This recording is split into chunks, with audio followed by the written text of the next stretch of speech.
At the same time, no employee at Microsoft will feel good about working at Microsoft if they don't feel that we're doing the right thing. And our shareholders should care about our employees feeling good. Yeah. And so I think the CEOs do in today's world have more of work to do to communicate clearly that stakeholder capitalism is somehow not against shareholders. In fact, it is for the shareholders' long-term benefit.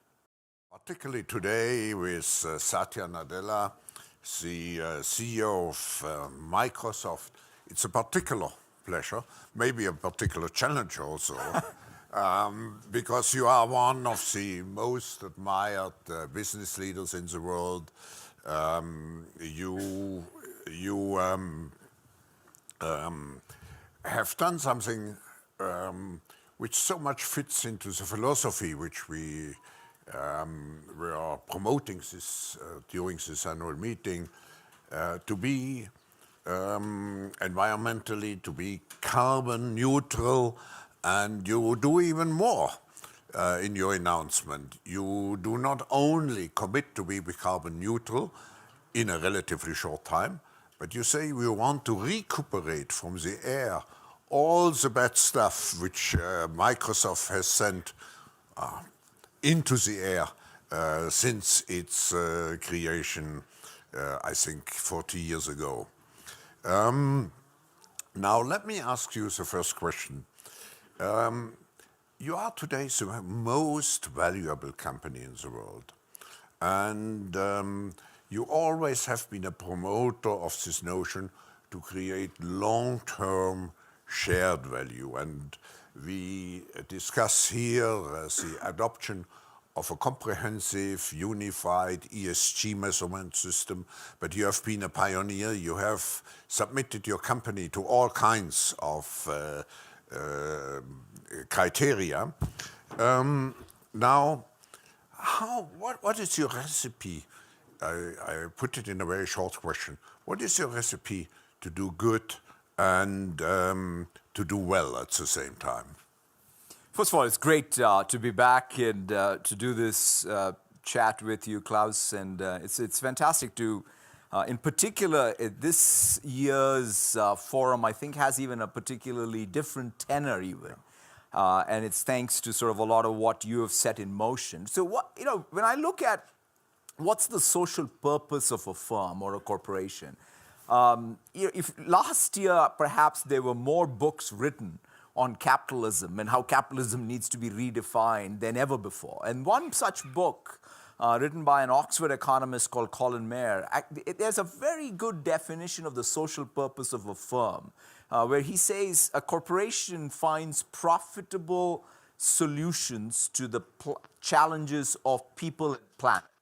Right? The key word is profitable, because we do know that capitalism does have the ability to allocate resources in the most efficient way. But the other key word is the challenges of people in the planet. It's not about creating more challenges for people in the planet, but to have real solutions to the problems.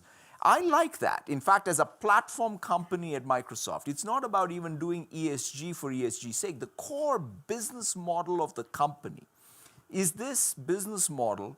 If we succeed, will there be economic growth that's broad spread? Will the economic growth be inclusive? Will we build more trust in technology? And of course now, can we even ensure that through our engagement in the world, there is a more sustainable planet? So I think it comes down to having that core business design incorporate. When you do well, the world around you does well. And if you get that right, then a lot of things fall in place. But if you're trying to just use these as Band-Aids, and your core business model, your core operation is not aligned with the world, then you have a real challenge. Satya, could you formulate it in the following ways that you say, not to find any more solutions for your clients, but to find solutions for society? That should be the purpose of a company. And of course, by finding solutions for society, you find your clients and yourself. That's correct. Clients. That's correct. And people, we all exist. I think that's kind of perhaps the most obvious thing sometimes we forget. Yeah. People and institutions are all part of our society. And they all are on our planet. And so if you don't sort of think about the broader context, the very system that we have come to depend on is not stable. Satya, when I was preparing, following our, let's say, attempts since many years and the US Business Roundtable Declaration, and I defend this notion of stakeholdership, inclusive capitalism, the criticism I always get relates to the CEO remuneration. Can you say, I know it's a very sensitive question, but can you say some word about it, how you feel? I think it's definitely a good topic to discuss. I mean, at the end of the day, if I look at the inequities in the world, remuneration of anybody, whether it's a CEO or whether it's return on capital, all of those are, I think, worthwhile things to be debated. Now, the question ultimately goes back to is, what is the market saying and what is the society saying? There's a fantastic book I recently read where it's called The Narrow Corridor. It's written by, I think, two economists, where they sort of say it's the real constant tension between what does a society want, and then in that case, he talks about what does the government want, and these are the two centers of power. And you have to find that narrow corridor. And similarly, I believe, between markets, democracies, and liberal values, we have to find the corridor that works, where there isn't anything that's out of kilter, whether it's the CEO pay or let's talk about it. Like somebody described it to me, hey, CEOs is still labor. By the way, there's a bigger return. It's called the capital. So if you want to litigate where the returns are, let's litigate all of it. When I wrote the Davos Manifesto 2020, of course I was confronted with this issue. And I walked this corridor by saying the executive remuneration should not be only tied to profit, but should be tied also to the ESG achievements. Would you agree with that? I would agree with that. In fact, the way I have sort of interpreted it is,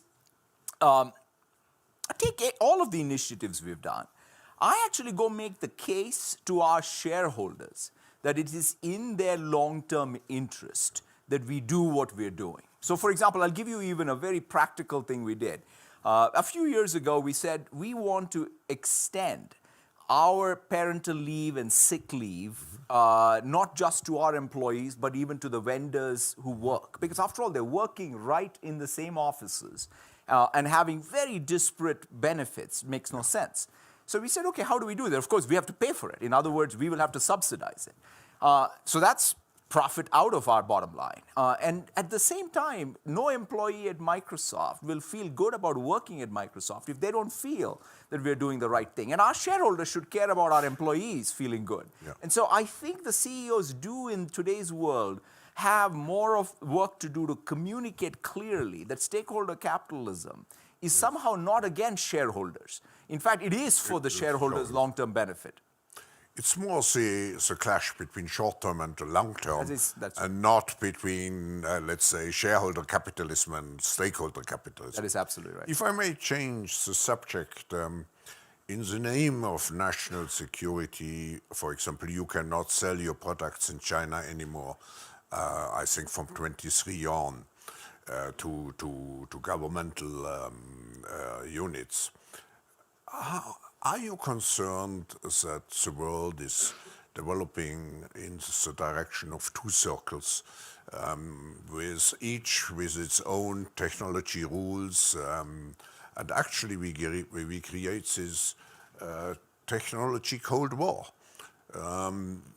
What is your, because you are very, very well implanted in China, and what is your feeling and your reaction, and what would you suggest? You know, first of all, I would start by saying, look, every country does deeply care about their national security and their national interest, even broadly, if I said, whether that's why they care about their trade and having fair trade deals. They care about their national security, and I think that will always be the case. But that said, I think here's the way I would at least urge us to think about what should happen. If we sort of consciously, quote unquote, decouple whether it's the internet or the trading spheres or what have you, all we will do is increase the overall transactional costs of our economy, and everybody will be worse off. I think that's just going to be what will happen. I'll always go back. I immigrated to the United States in '88. Then I went and studied, and the Berlin Wall fell in '89. And then I went and joined the software industry in '90. And it was kind of like winning 3 lotteries in sequence. And the 30-year period has been just an amazing period of market access, the ability to expand into all corners of the world. And I do feel in the tech industry we do need to grow up because the world is a little more complicated than that. And our responsibilities are more. But that said, I think any decoupling without some thought into how we can come up with mechanisms. For example, I believe trust in technology is something that the world will need more norms around, right? Take cybersecurity. We've called for the Geneva Convention around cybersecurity. We have called for, and you were very active. And very active in it. Same thing on the AI ethics. I think take even the topic of AI ethics. Yeah. I think China cares as deeply about AI ethics as the United States.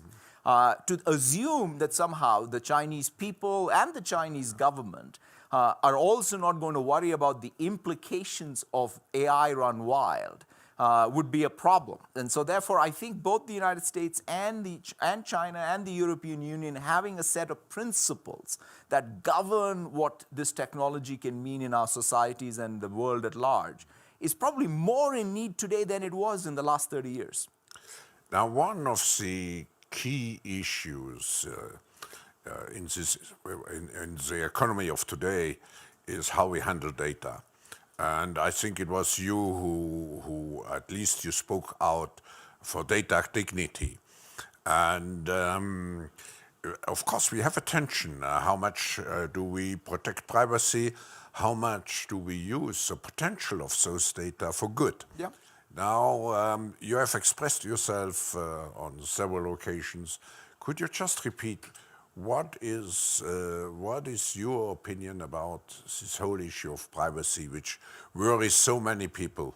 And how can we guarantee privacy and, on the other hand, still use the data, for example, for medical purposes and so on? Sure. I mean, there are a couple of things. One is, I would say, data and privacy around data at an individual level needs to be thought of as a human right. I mean, in some sense, Europe has taken a lead with GDPR and has even effectively regulated that. And in our case, we took that regulation and we are, in fact, hoping to see more of a federal standard in the United States and in the world over. In fact, we have taken some of the subject rights of GDPR and made it available worldwide. So yes, I think we believe that data and privacy around data is a human right and it has to be protected. You have to be transparent.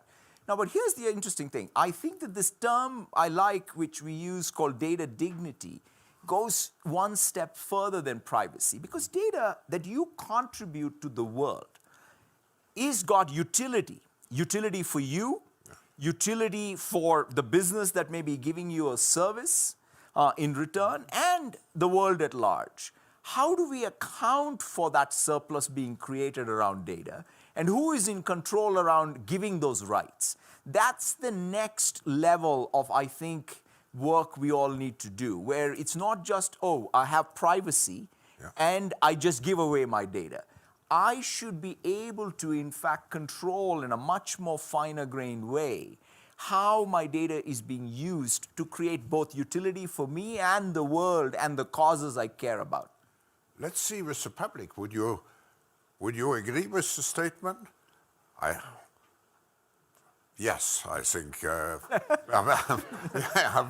we should encourage because not everybody shares your. Yeah, I think everyone should care about their data. Everybody should care.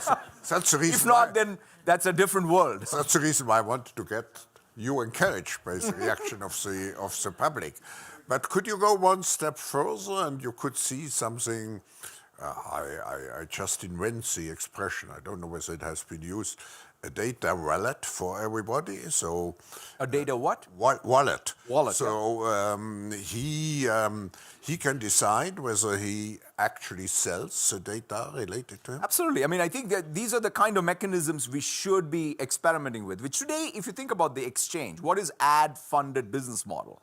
And by the way, ad funding is not a bad business model because in some sense you're getting a free service. Yeah. But that's the only data-driven business model purely where there is value exchange. And you could even say that the value exchange is not fair because the middleman in this case, the ad broker, makes all the profit. What if this thing was split a lot more evenly? The consumer benefited a lot more than just the free service. The advertiser, whose prices, by the way, keep going up because it's second price auction, in fact, goes down. So I believe some of the best economics work should happen around data dignity, and new business models in the 2020s will hopefully allow us to get there. You spoke, you mentioned already artificial intelligence. You have written a book, Hit, Refresh. I personally, I mean, I even have written this book about the fourth industrial revolution and coins in ocean, but I still have difficulties to understand the whole ethical concept around artificial intelligence. What needs actually, where are the borderlines? What do we want to capture when we talk about ethical rules? A couple of things. So first of all, why do we think AI does mark a real departure from, let's say, the previous generation of software and software development? I think it's an important topic because for the first time, we have the ability for software to be written, so to speak, by data, as opposed to software generating data. So if you sort of think of AI at a foundational level, that's the paradigm shift. So it's a machine learning. That's correct. Yeah. So in some sense, you essentially have data generating your software, or the learning generating, being generated by data. But at the same time, I think we should not be too, what should I say, fast in abdicating our responsibility in what is happening here. For example, we have set aside, we have defined a set of principles around fairness, around robustness, around privacy, security, transparency, intelligibility of the models that are created, and accountability. Yeah. But it's not just, these are not just words. Although there's a lot of principles now that are being discussed everywhere. You need to turn it into software engineering practice. So for example, if there is a language model that gets created, you need to put in the hands of people who are developing the language model tools to debias the language model, because after all, the model did learn from the corpus of data. So I think we as tools makers, software developer, platform creators, we are very focused on building the best tool chain so that anybody involved in the process of creating AI can, in fact, by design, have the ethical principle enforced. I would say that. One of the other things we have learned is, what's the best way to ensure that there's no bias in AI? Have a diverse team. So the best way for us to, in fact, change the ethical frontier of AI is to have the diversity of the team creating the AI represent the ethics we want, so to speak. And so therefore, I think there are several mechanisms that we can create that are governors in how AI gets created for good, not for the unintended consequence. I just want to make one other point, because regulation does have a real place here. And especially regulation at the time of use. There are two types of regulations you can have. You can have regulation at the time of design and the regulation at time of use. And so I think we should be thinking a lot harder around regulation at the time of use, because facial recognition or object recognition by itself is not good or bad. It is just a technology. It's the use case that is good or bad. And so we have to be able to sort of even think about regulation so that more at the runtime, not at the design time. But that's sometimes more difficult because the consumer or the end user, you have a more split approach. You always have the strong opposition, which we have seen in other cases. Let me ask you, come to something else. I was very struck. You wrote an open letter recently, and I think, to your employees, empowering, that was a sentence which struck, which caught my attention, empowering everybody to achieve more in the common decade. Yeah. What does it mean? Because you could say to achieve more, this means to put more pressure on the people. What did you want to say? Yeah, so we talk about our mission as empowering every person and every organization on the planet to achieve more. And I felt that at the start of a new decade, we needed to put more texture, more definition, more meaning to what achieve more looks like for us as a company, and obviously and what does it mean for the society and the planet. I would say there are a couple of different levels to it. The first thing, by the way, I care deeply about as a platform company, and in the fourth industrial revolution, where we now have the most malleable of resources, which is digital technology, to help fuel economic growth. Because for all the talk, right, the economic growth around the world is not actually that good. Because we have a problem that we don't have the economic growth we enjoyed perhaps in at least in the beginning parts of the third industrial revolution. So we need to get back to real, I'll call it broad sectoral economic growth, right? So it needs to happen, and it has to happen in a very inclusive way. That means it can't just be in the west coast of the United States and the east coast of China. It can't be just in the tech sector. Tech sector is 5% of GDP. It may even become 10%. What happens to the other 90% of the GDP is what matters in terms of real economic growth. It needs to happen urban and rural. So I think there are many, many of these divergences which we now need to converge back, I would say, and that needs to be front and center priority. Yeah. Now, by the way, that economic growth will only happen if two other things are also in place for achieving more. Mm-hmm. One is trust in technology. The one way we can, in fact, not only have lack of economic growth, we can go backwards, is if we don't have trust in the very factor of production that's supposed to fuel the fourth industrial revolution. So whether it's cyber, whether it's privacy we talked about, AI, ethics, internet safety, these are all big topics where we will need global norms to ensure that there is trust in technology, and we, as the platform creators, will have to do our part in it. And lastly, I would say sustainability, which is achieving more means whatever economic growth we achieve is going to also make our planet more sustainable. So whether it's water, whether it's waste, whether it's carbon or biodiversity have to be front and center. And so that's the framework we have for achieving more. I was just impressed by surprised by the figure of 5% of the tech industry today. But if you look now at the transformation of the automobile industry is becoming a digital industry. Absolutely. And if you look at the future of industries, for me, I feel the two revolutions which will take place using digitalization data are probably still in many industry sectors, but particularly also in the educational and agricultural field, where we are still very, let's say, backwards oriented. Right. I mean, precision agriculture, precision medicine, whether it's digital manufacturing, I mean, everything is going to be defined by this fourth industrial revolution. But if you sort of say, what's behind the fourth industrial revolution? You've written the book, for which I wrote the foreword. Exactly.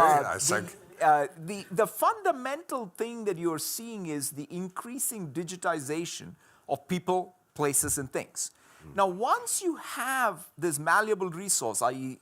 digital, you can start doing things you can't do with atoms, you can do with bits. Yeah. In fact, you can make your atoms more efficient, where they are, how they move, how they're made, because you can simulate, you can predict, you can automate, all in software. And I think that's the broad phenomena. Same thing with precision agriculture. The fact that you can pick the seeds, the time to put them, how to maximize or minimize the water usage, all can effectively be designed like how you would design a semiconductor. And so that ability to take even what is physical today and convert it into digital and then make the physical better is, I think, what's going to happen everywhere. Satya, we are just digesting, let's say, the digital revolution, now artificial intelligence, but now we have quantum computing. And this may be even a game changer to your own company. Can you share some, you don't have to share your plans, but your general, let's say, appreciation of the importance of quantum computing for the future? So here's a real good way to think about what's the motivation. You know, in spite of all of the abundance of computing we today have, there are many problems that today are not solvable by classical computers. Take, in fact, if you want a catalyst that is going to capture carbon, that's a computational problem that is not solvable by classical computers. So in some sense, we need a quantum computer. But we need a real quantum computer, which is you need new physics. In terms of you need to discover new physical properties that exhibit quantum behavior that are stable. Then to be able to have a complete new software stack, right? Everything that anyone has learned in computer science to date is null and void. You have to relearn it. And that's kind of approach we are taking, which is we are building out, like always, a software stack. We even have a new language called Q#. You can go learn it today. You can program in it. And we're, in fact, simulating quantum algorithms on classical computers. In fact, Cleveland Clinic has done something very clever. In an MRI machine, one of the ways you can be much better, have a higher precision in discovering tumors, for example, is a search problem that can't be solved in classical computers. So they've used a quantum-inspired algorithm already to start refining it. So we're very excited about that next level of computation to fuel that economic growth we talked about. It will take probably 10 years from now, but... and there are many stops along the way. Yeah. Is there any question? We have time for one or two questions, if you accept, from the audience. I'm happy to do it. Yeah. Let's take a first one from behind. Thank you. Ash, Global Shaper from Toronto. My question is, what might be some arguments to perhaps help convince businesses that greater data dignity for individuals might be better for them? I mean, you don't have to convince me, because in some sense, it comes down to new business models. For example, let me ask you this. How do you do price competition in a second price auction? So in some sense, you could say, hey, let me reprice who gets what for data. And so I think what needs to happen is real business model innovation around the ad-funded business model today. Today, I think data, and I don't want to say that any one business model is problematic. The world needs all business models. That's the point, which is you can't have just one business model be the only business model. And that's, I think, what's not great for the world. So I do believe that there will be, by the way, the enterprise market, that's why where there is data dignity. No enterprise wants their data just to be, it should create surplus for themselves. Why is that not true in the consumer space? Today, the value exchange is a weak value exchange because you're giving away valuable data for what is considered a free service. But is the free service you're getting really all of the value you should be getting for your data? And that is what I think is the question that needs to be asked. Yeah. Let me take, on this side, any question or any comment? Not the case. Let me take the last one. Good morning, everyone. Great to be here. I have a question on culture. As a former Microsoft employee myself, I left Microsoft in 2005 to focus on building Youth for Technology Foundation, which is an international education technology nonprofit. And I'm part of WEF as a result of Hilda Schwab and the Schwab community. But thank you for your efforts to really change things at Microsoft. And when you talk about empowering everyone to achieve more, my question is specifically, how are you doing that to do good and do well, especially with employee culture, to prevent what many like myself suffered from in the early 2000s at Microsoft, which is burnout? It's a great, I'm glad, You should come back now.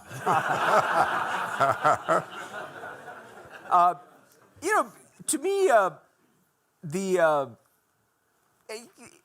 lived experience of the people inside the company is everything. As a CEO, I always say that my biggest job is curation of culture, right? I mean, in some sense, we sometimes forget that in order to get your strategies right and products right, you need two things that really anchor you: that sense of purpose and mission, which gives you direction, right? And then culture, which makes it even possible for you to pursue that mission. And that's where I think the tone at the top, the focus on it, what are the ways we go about not just saying we have a culture X, we're going to change it to Y, and it's a one-time change, and then we'll forget about it. That's just not what it is. I mean, it's every day, all of the 140,000 people who work at Microsoft are going to come and look and say, is my lived experience close to what is the espoused culture? And that's the difficult framing of it. I would say whatever change we've been able to achieve is because the cultural meme we picked was inspired by Carol Dweck and her work around growth mindset, right? The concept is simple, which is if you go to school and you take two kids, one of them has more innate capability and the other has less, but one of them is the person with more innate capability is a know-it-all and the other is a learn-it-all, you know how the story ends.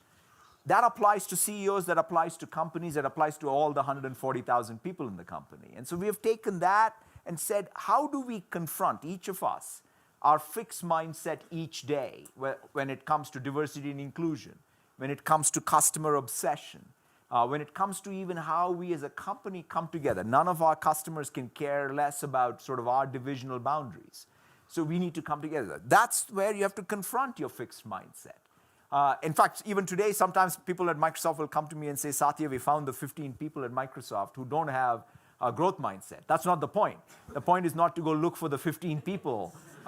It's to be able to, for me, to be vulnerable enough to say, I'm not perfect, I'll never be perfect, but I can learn. That's a good posture to have a living culture that is constantly keeping up with our own aspirations. Because I think we as human beings are never going to be satisfied with sort of what is the culture around us, because our standards are going to keep going up. And so that's what we aspire to do. We definitely are on a journey, and it's a continuous journey, and I think it's time for you to come back. No, unfortunately, we come to the end of this fascinating discussion. But I think what I take with me, we are living in such a disruptive time. We don't have the answer to all the things. And I mean, managing a company like Microsoft is such a complex challenge. But what I admire and what we have seen also in this session, you have to remain human, and you have, even if you are at the top, in the top position and you use the word, you have to confess that you are vulnerable. And as long as you know you are vulnerable, you work also to make sure that you remain human. Before I end and thank you, I just want to appreciate Microsoft's strong partnership with the forum. We spoke about the need to develop ethical frameworks around the new technologies, what we are doing now in our network of for the fourth industrial revolution, where Microsoft is very much engaged, and also to thank you, among many things, for the particular engagement for Uplink, which is a joint project with the UN, where we want to create a digital platform behind each of the SDGs, Sustainable Development Goals, to allow everybody to have people engagement, to make sure that people thrive, not just some businesses and NGOs, but everybody should engage behind the SDGs. And here, thank you very much, because it's possible thanks to the collaboration we have. So, but coming back to the real purpose of this session, it was to show, to give an answer to some difficult questions, and I think we got Very satisfying answers. Thank you. Thank you so much, Klaus. Thank you. Thank you. Thank you.